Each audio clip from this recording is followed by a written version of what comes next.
buried at the end of his letter to Senator Lindsey Graham, RSC, on Monday denying he had asked for special counsel status in the Hunter Biden investigation, U.S. Attorney for Delaware David C. Weiss, claiming the matter was part of an ongoing investigation, refused to answer Graham's questions about the FBI FD-1023 form dated on June 30, 2020 that contains allegations by a highly credible confidential source that around 2015 then Vice President Joe Biden and his son Hunter were each paid $5 million by a Ukrainian Burisma executive to influence U.S. policy and that recordings of phone calls with the Bidens were made as an insurance policy.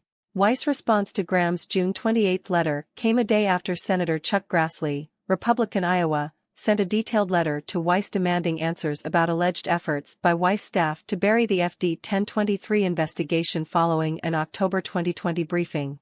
Dear Mr. Weiss, whistleblower allegations indicate that while you were investigating Hunter Biden you requested special counsel designation and were denied, and that you sought more serious charges and that attempt was rejected. Whistleblowers also indicated that you made efforts to bring charges in Washington, D.C. and California, and were also rejected. These allegations are corroborated by a contemporaneous email. Please provide information regarding these allegations, as a prompt response is necessary to reassure the public that there is equal justice under the law.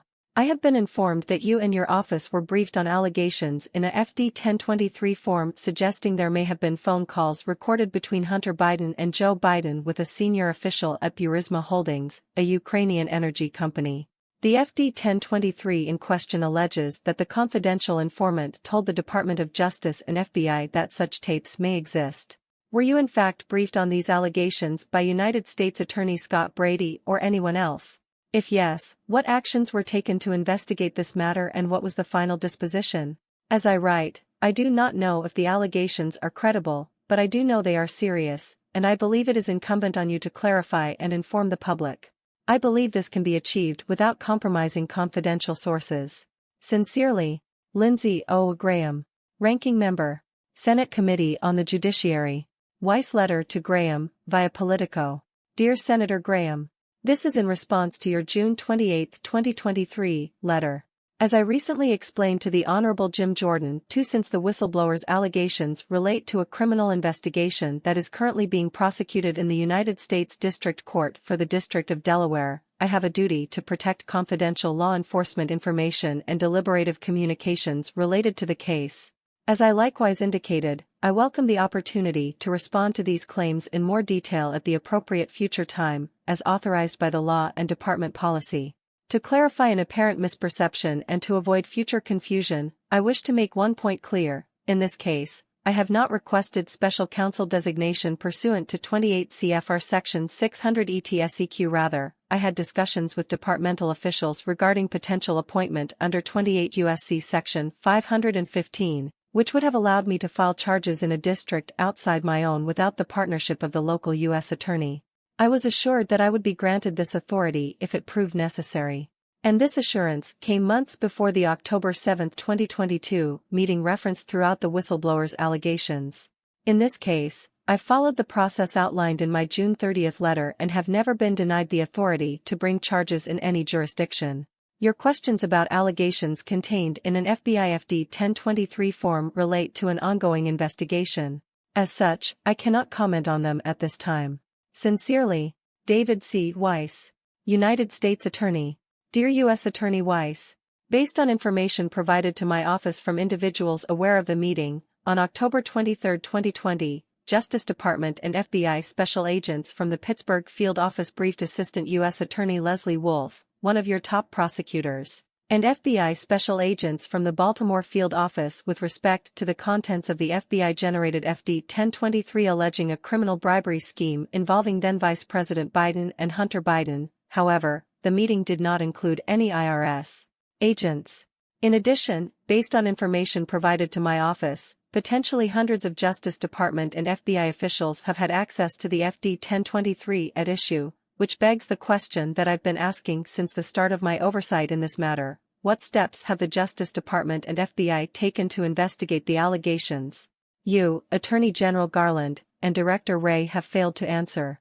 As you are aware, IRS whistleblowers have affirmed that AUSA Wolf prevented investigators from seeking information about Joe Biden's involvement in Hunter Biden's criminal business arrangements. One AUSA Wolf frustrated investigative efforts to question Rob Walker about Joe Biden. 2 AUSA Wolf admitted that more than enough probable cause had been achieved for a physical search warrant at Joe Biden's guest house but prevented it from happening due to optics. 3 AUSA Wolf prevented investigators from searching Hunter Biden's storage unit. 4 AUSA Wolf called Hunter Biden's defense counsel informing him of the interest in the storage unit. 5 Did AUSA Wolf take similar proactive measures to frustrate any investigation into the FD-1023? In light of AUSA Wolf's alleged questionable and obstructive conduct during the course of your investigation, I'm seeking clarification from you with respect to your knowledge of these allegations and how you've handled them. Please answer the following questions no later than July 21, 2023. 1. When did you become aware of the October 2020 briefing provided by Justice Department and FBI officials to AUSA Wolf and the FBI Baltimore Field Office? Are you aware of any steps AUSA Wolf and the Baltimore Field Office took to investigate the information within the FD-1023 before and after the October 2020 briefing? If so, what steps were taken and when? If not, why not? 3. Why were IRS agents not included in the October 2020 briefing? 4. Does the scope of your alleged ongoing investigation include criminal bribery with respect to the alleged criminal scheme between a foreign national and then Vice President Biden and Hunter Biden? If not, why not? Have you taken any steps to recover the alleged audio recordings and related evidence referenced in the FD-1023? If not, why not? 6. When were you assured that you would be granted Section 515 authority in the District of Columbia, the Central District of California, or any other district where charges could be brought in the Hunter Biden matter? Have you requested that specific authority yet? If not, why not? If so, when, where, and was the request satisfied? Thank you for your attention to this important matter. Sincerely, Charles E. Grassley, Ranking Member, Committee on the Budget. The Federalist's Margot Cleveland reported Monday on Grassley's letter, noting, a source familiar with that briefing has now confirmed to the Federalist that the Pittsburgh office told the Delaware office the CHS's reporting appeared credible and merited further investigation. Excerpt. While we do not know the answers to those questions yet, we do know from the Internal Revenue Service whistleblowers that they were not informed of the FD-1023. As Grassley noted in his letter, the IRS agents were excluded from the meeting with the Pittsburgh field office. We also know from the IRS whistleblowers' congressional testimony and supplemental statements that they first learned of the FD-1023 when Barr publicly stated the information had been sent to Delaware for further investigation. Who decided to exclude the IRS agents from the meeting? Who decided to keep them in the dark about the FD-1023 and the information contained in it? Was anyone from the Baltimore field office adequately skilled to investigate the CHS's reporting? As members of the IRS's International Tax and Financial Crimes Group, both the IRS whistleblowers working with the Delaware U.S. Attorney's Office were. So why were they cut out of the case?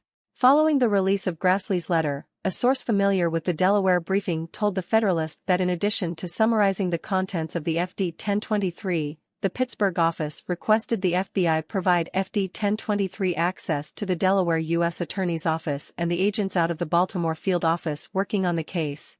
The Pittsburgh office also told Wolf and the FBI agents present during the briefing that the information contained in the FD-1023 bore indicia of credibility and they recommended it be further investigated. But was it investigated? Grassley asked precisely that question to Weiss.